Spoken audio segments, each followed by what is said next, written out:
Good day everyone, welcome to the channel. So are you looking to transfer your Worldcoin to your bank account? Let's walk you through the steps to cash out your WLD securely and efficiently. So my friends, firstly you need to open up the app.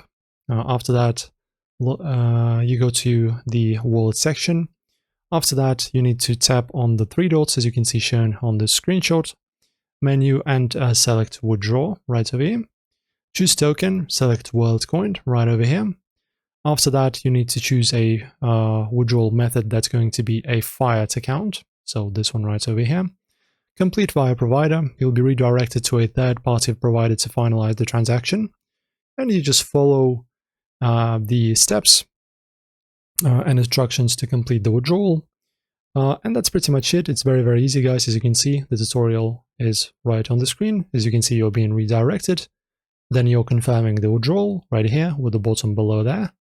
And then, as you can see, withdrawal is being sent to processing, and the transaction may take up to 3 business days to arrive into your account. So that's pretty much it, guys. Hopefully you enjoyed the tutorial. Like the video and subscribe. See you in the next one.